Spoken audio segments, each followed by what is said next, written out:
Oh, qu'elle est importante celle-là. Oh, qu'elle est importante celle-là. Qu'est-ce qu'elle fait plaisir, cette victoire du Paris Saint-Germain au forceps dans un match étrange, dans un match bizarre, tactiquement parlant, que ce soit les choix des coachs, les systèmes, l'animation, ce qui s'est passé dans la première mi-temps, un Tottenham qui vient chercher très très haut, le scénario aussi, t'es mené 2 fois d'un but, tu reviens à chaque fois, tu mènes 4-2, tu prends un autre but, tu en mets un autre, un penalty, bref. Au final, j'ai envie de résumer ça par un match de cancre. C'était un match de cancre. Kolo Muani qui nous met un doublé, Richarlison qui nous met un but. C'est déjà rare de prendre un but de Richarlison. C'est déjà rare de prendre un but de Kolo Muani, mais c'est encore plus rare de prendre un but de Richarlison et Kolo Muani et de prendre un doublé de Kolo Muani. Kolo Muani qui a mis ses 2 premiers buts de la saison avec Tottenham et ses 2 premiers buts avec Tottenham. Il fallait que ça tombe sur le Paris Saint-Germain au Parc des Princes. C'est quand même dingue ce truc, comme quoi c'est vraiment universel et ça marche quasiment à tous les coups. Et quand je parle de coups, je peux aussi parler du coup de Lucas Hernandez sur Xavi Simons qui a bien gâché la soirée. Heureusement qu'on gagne ce match, mais alors lui, on va en parler, ne vous inquiétez pas. Bref, il y a plein de choses à dire. Je vous ai préparé plein de choses. On va revoir tout ça en stats. Il y a des images, il y a les notes, il y a plein d'infos importantes. On va débriefer toute la rencontre ensemble. Mais ce soir, on est très heureux. Et si vous êtes heureux comme moi, heureux comme un Parisien, n'hésitez pas à liker, à vous abonner. Et on est parti. Let's go.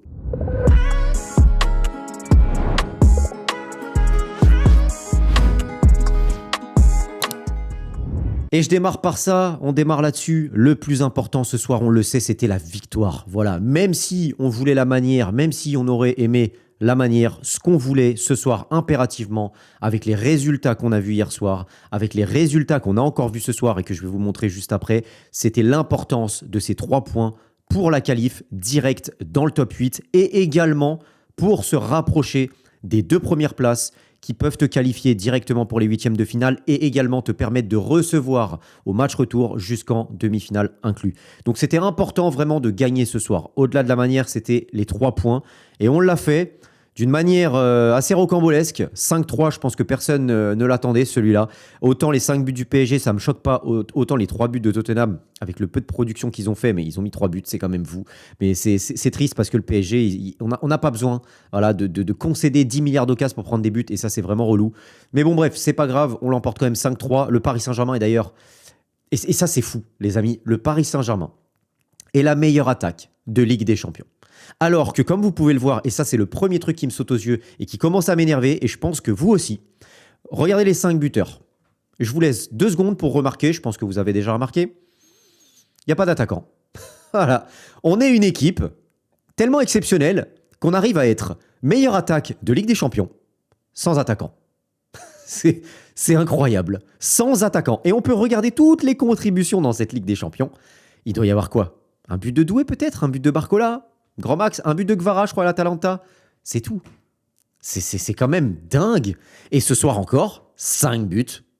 Et le seul danger vient de Vitinha, évidemment, le roi. Voilà, il y a le roi et ses princes, on va y revenir, mais le roi Vitinha qui met un triplé. Quel numéro 6 met des triplés, à part Vitinha, je ne sais pas.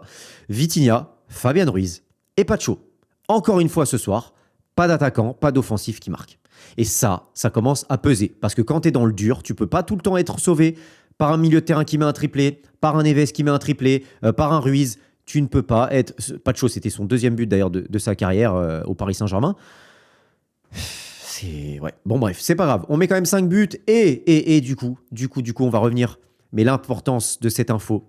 2e, le Paris Saint-Germain est 2e en Ligue des Champions.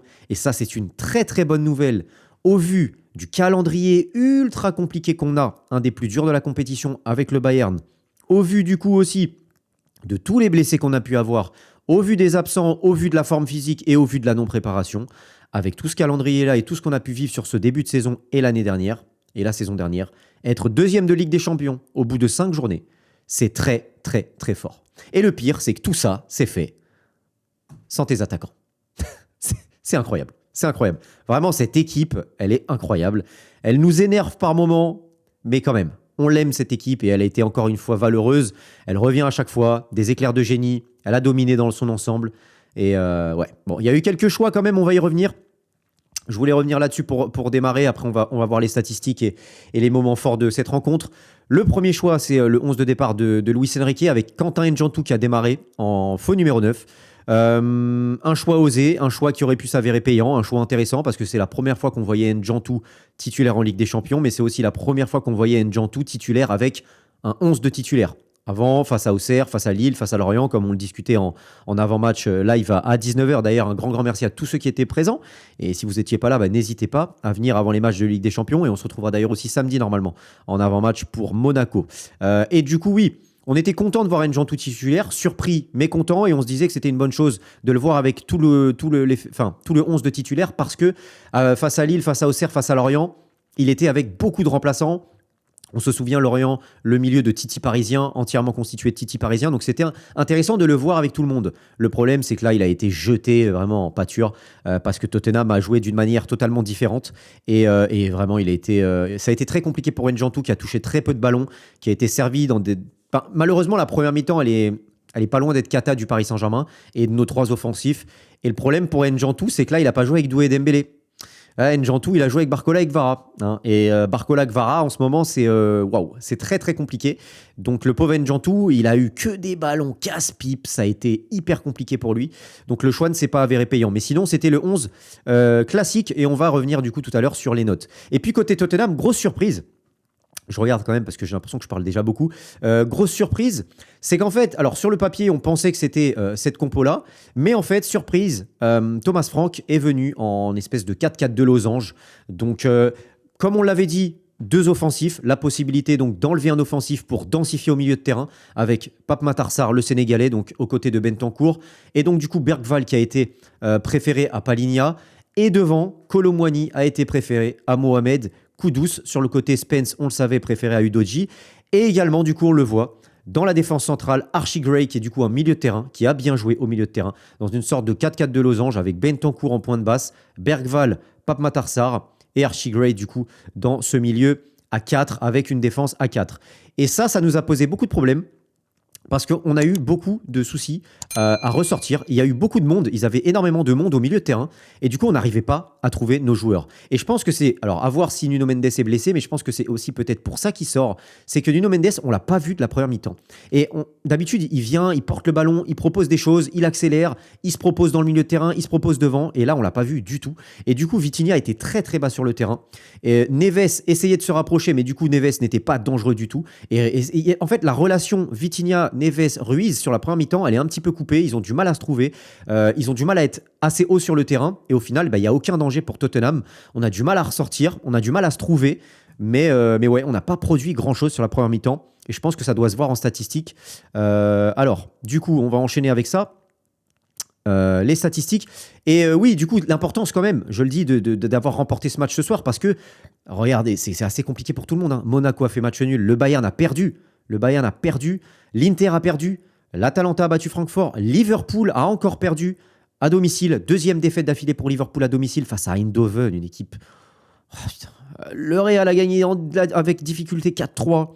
Le Sporting a battu Bruges 3-0. Donc il fallait gagner. C'était pas évident ce soir, c'était pas évident sur ces deux journées. Et on a gagné. Et ça, c'est vraiment intéressant. Donc au classement, on le voit, le Paris Saint-Germain. Et donc, est-ce que vous voyez bien? Oui, autant pour moi. Hop, désolé.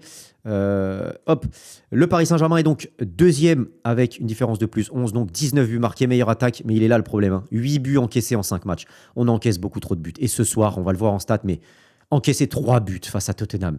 Alors qu'ils ont des productions offensives, on l'a vu, je vous ai montré les stats. En Première Ligue, c'est une catastrophe. C'est une des pires équipes sur la production offensive, sur les XG obtenus. Face à Monaco, quasi aucune occasion. Dans le derby de Londres, face à Arsenal, 0,07 XG, 0 occasion. Et face à nous, ils arrivent à mettre 3 buts. Franchement, le Paris Saint-Germain, c'est un peu le Père Noël. Face aux équipes, vraiment, ce début de saison, c'est le Père Noël. On donne des buts, mais tellement facile. Tellement facile. Mais bon, c'est pas grave, on a une attaque incroyable. Enfin, un collectif incroyable pour marquer des buts. Donc oui, aussi, il faut que ça puisse paraître, avec tous nos absents et tous nos blessés, et une attaque qui ne met pas un pied devant l'autre, et on est meilleure attaque. Et donc, on a 3 points. On est à 3 points d'Arsenal, et donc on égalise le Bayern, l'Inter, et donc le Real Madrid, et on va affronter Bilbao au prochain match. Donc, hyper intéressant. Parce que l'Inter va affronter Liverpool et le Real va affronter City. Donc, le Bayern va affronter le Sporting. Donc, normalement, Ça devrait faire plus 3 pour les deux équipes, à voir. Mais ouais, ça va se tirer la bourre normalement pour la deuxième place entre le Paris Saint-Germain et le Bayern. On verra ce qui va se passer par la suite. C'est vrai que Tottenham, on le voit quand même. Il y a une différence en fait. Dans les momentum, tu as une différence première mi-temps, deuxième mi-temps. Et est-ce que le Paris Saint-Germain a joué différemment? Je ne sais pas. En tout cas, Tottenham, on l'a vu, a baissé de pied. Ça, je pense que c'est ce qu'on peut clairement noter, c'est que Tottenham est venu avec des intentions. Tottenham a mis beaucoup d'intensité dans les duels. Tottenham est venu nous chercher très très haut, est sorti très très haut, a couru énormément et donc c'est énormément fatigué. Et en fait, en deuxième mi-temps, après ce but-là, le fait qu'on égalise dans la foulée, ça leur a fait très très mal. Et derrière, voilà, il se passe quasiment plus rien. Il y a ce rouge-là, mais il se passe plus rien ici, jusqu'à ce but en fait à la 73e et cette action ici, mais il se passe plus rien. Et Tottenham n'avait plus de jus. Les joueurs de Tottenham ont été en sur-régime en fait dans cette première mi-temps. Donc ça nous a posé beaucoup de problèmes. Mais en fait, sur le long terme, Tottenham n'a pas tenu. Tottenham a explosé. Et au final, bon bah regardez, voilà, ça s'est enchaîné, on a enchaîné. Il y a eu beaucoup plus d'erreurs de la part de Tottenham. Ils nous ont laissé aussi, c'est ce qui a permis à Vitinha de mettre autant de buts, c'est qu'ils nous ont laissé s'approcher de leur but. Ils ont joué de plus en plus bas. Vitinha a joué de plus en plus haut. João Neves aussi, Fabian Ruiz aussi. On a récupéré beaucoup plus de ballons hauts, beaucoup plus d'erreurs et de pertes de balles de leur côté. Et donc, en fait, oui, ce manque de lucidité, cette fatigue qui s'est accumulée tout au long de la rencontre, bah, ils l'ont payé cash, ils l'ont payé cher. Ils ont pu tenir une mi-temps, mais pas deux. C'est ce qui arrive quand tu joues un peu contre nature, quand tu répètes pas ça match après match. C'est que quand tu le fais comme ça à des moments, voilà, une fois de temps en temps, t'es pas capable de tenir sur 90 minutes. Et le Paris Saint-Germain, à l'usure, a su se jouer de Tottenham et au mental aussi, parce qu'à chaque fois, on a su réagir juste après. Dès qu'on encaisse un but, on réagit. Donc ça, c'est très bien. Au niveau des stats, il y a quand même 2 XG. Je m'attendais un petit peu moins de la part de Tottenham. Au final, bon, ils mettent 3 buts sur 2 XG. C'est quand même une surproduction du coup. Mais voilà, c'est la tendance, la fâcheuse tendance du Paris Saint-Germain à donner des buts. Au final, ils ont 3 occasions, ils mettent 2 buts. Et grosse occasion manquée. Nous, on en rate une. Allez, 210 passes seulement. 210 passes réussies. Et en 210 passes réussies, ils arrivent à marquer 3 buts. Ouais, on leur donne trop de cadeaux. On donne trop de cadeaux à nos adversaires. On se complique un petit peu trop la rencontre trop facilement. Bref, au niveau donc des images arrêtées que j'ai gardées, on va revenir un petit peu sur ce qui a pu se passer durant la rencontre. On est déjà à 15 minutes, donc je vais accélérer parce qu'il y a encore les notes. Ici, on a à la 6e minute, j'oublie ce qui s'est passé. Oui, on a Tottenham, on peut le voir, qui vient nous chercher très très haut. Ça, c'est quelque chose qu'on n'a pas vu du tout. Face à Arsenal, dans leur match précédent, une équipe qui vient chercher aussi haut, qui prend autant de risques. On ne l'avait pas vu venir celle-ci. Et au final, ça paye. Récupération ici des Spurs. Bien sûr, ça aussi, ça a coûté un petit peu de danger. Bon, évidemment, ça coûte du danger quand tu as une équipe qui sait répondre. Nous, voilà, avec Vara, Barcola et Njantou, il n'y a pas eu de souci côté des Spurs. Pas de problème, on peut revenir défendre. Il n'y a pas de souci.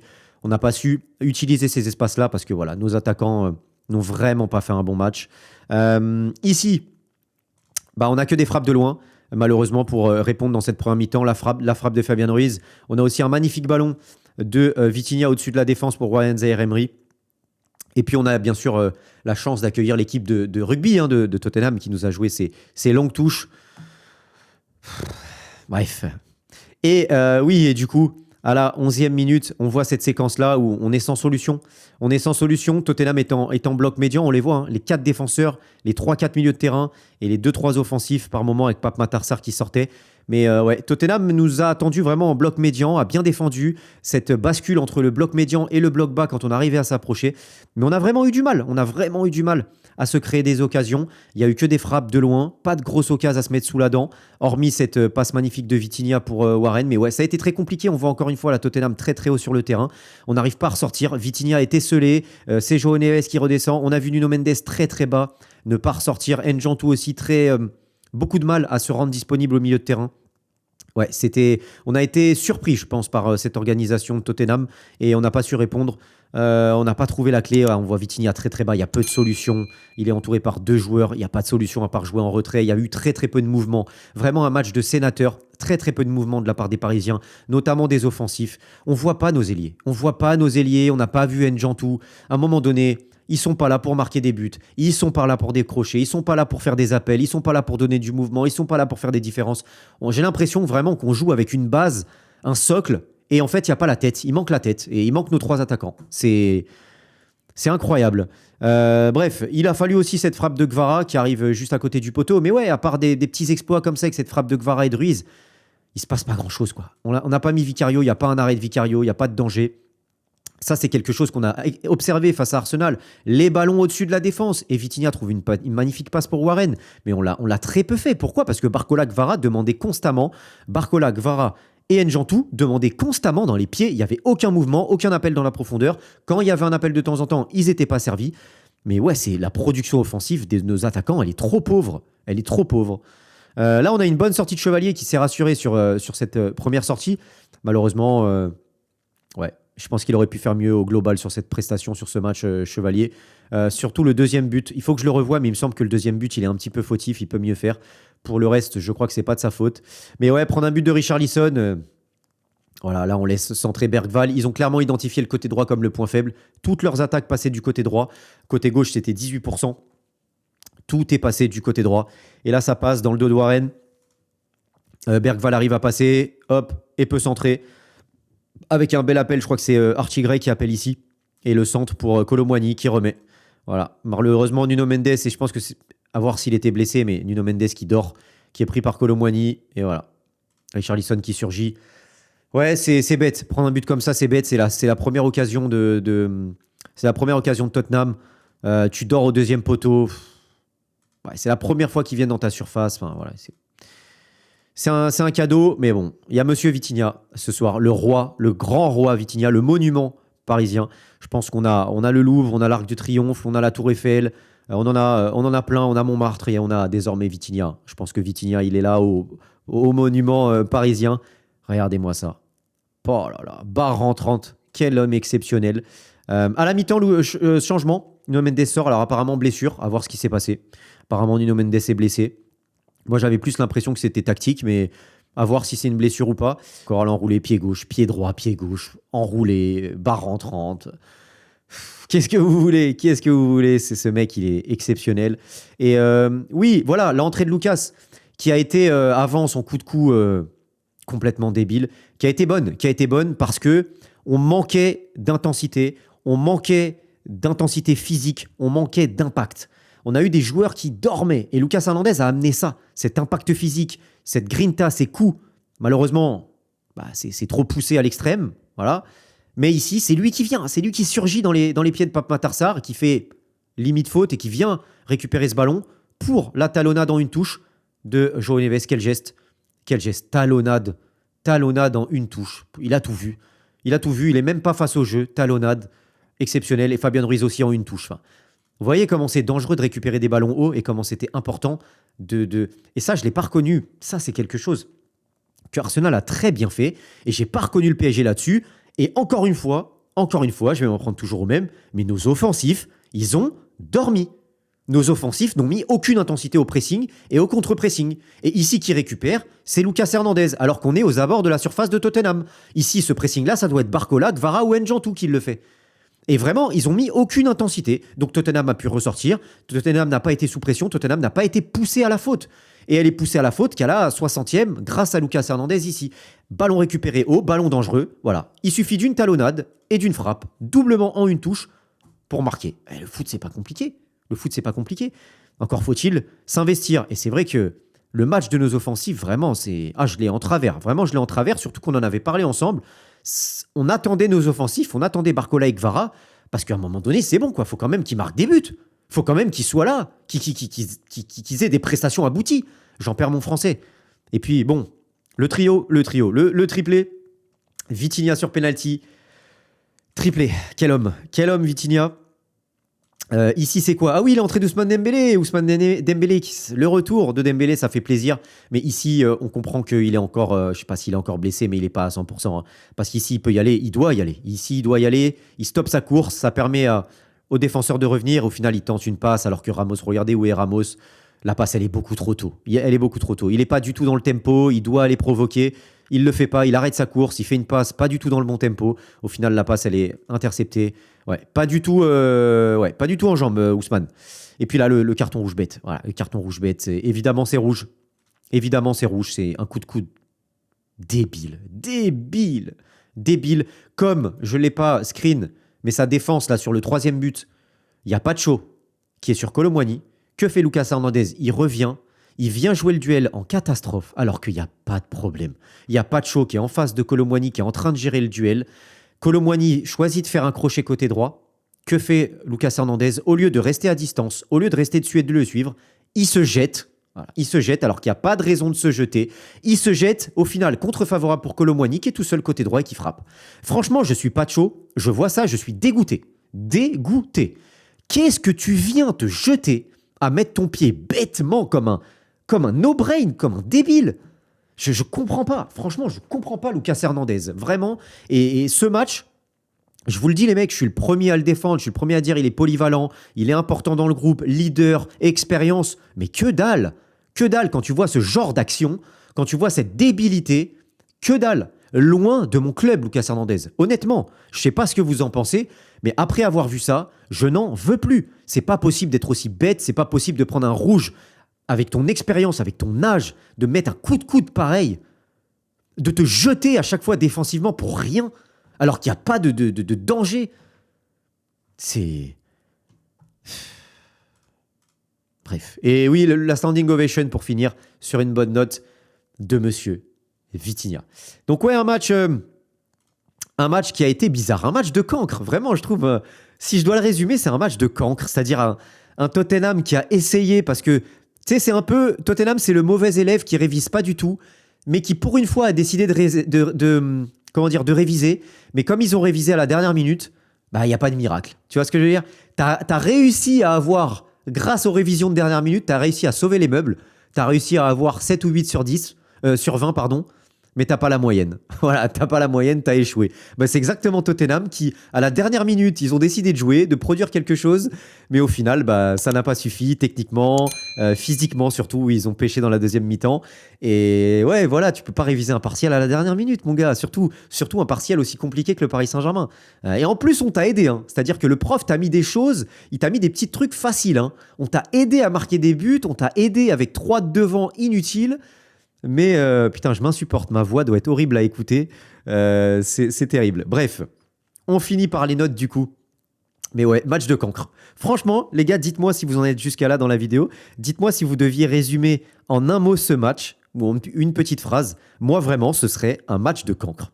Voilà, un match de cancre, en rigolant, bien sûr, hein, sous le ton de l'humour. On a quand même fait un match, on va dire, pas solide, mais le match qu'il fallait pour prendre 3 points. Et on s'est bien repris. Mais ouais, un match de cancre, franchement, un match de cancre dans tous les compartiments, presque, quoi. Des erreurs défensives, des gestes inutiles, le carton rouge, une attaque de poulet sans tête, une attaque inutile.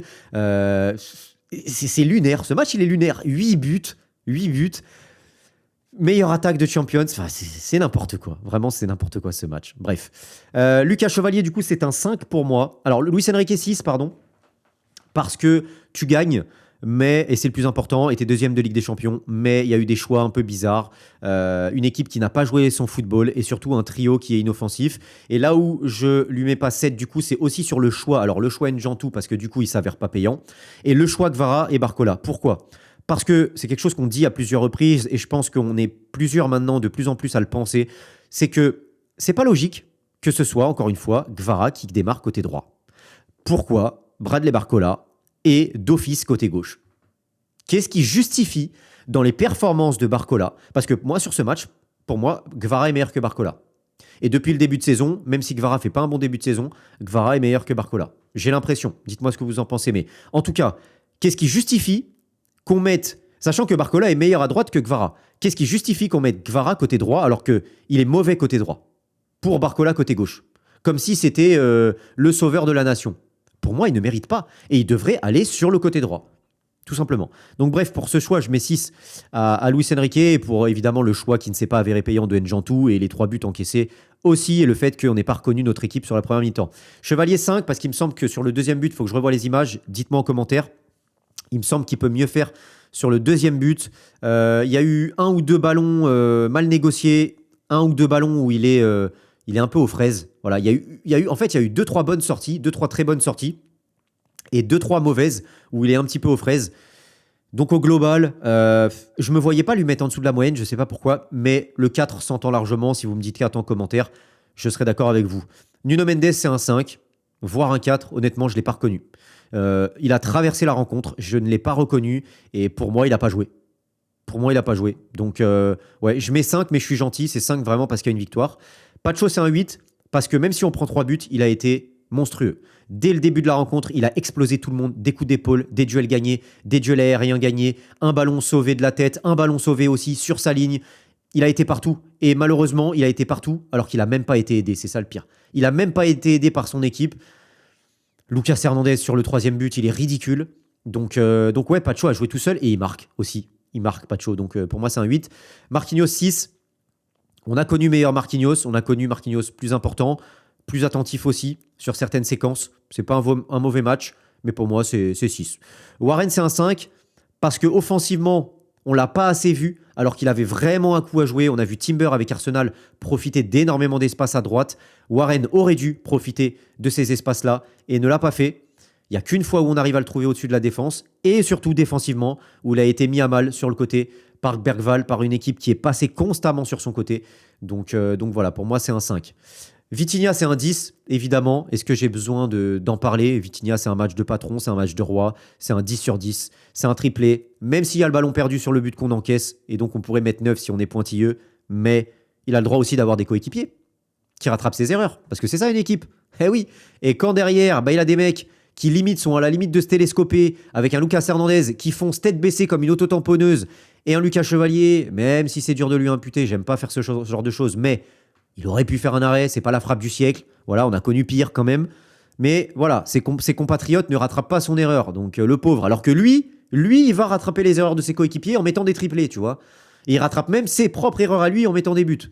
Donc bon, c'est dire, bref, c'est un 10 sur 10 clairement pour Vitinha, et pareil pour Ruiz et Neves, parce que le milieu de terrain, le trio dans le contenu est exceptionnel. Et c'est ce trio-là qui maintient et qui tient le Paris Saint-Germain avec nos deux latéraux. Mais vu qu'Achraf n'est pas là depuis un petit moment et Nuno Mendes n'était pas présent, on va dire, sur ce match, en tout cas qui a joué qu'une mi-temps et qui n'a pas été bon, ce trio-là a clairement tenu la baraque du Paris Saint-Germain sur ce match, sur tous les matchs évidemment, mais sur ce match.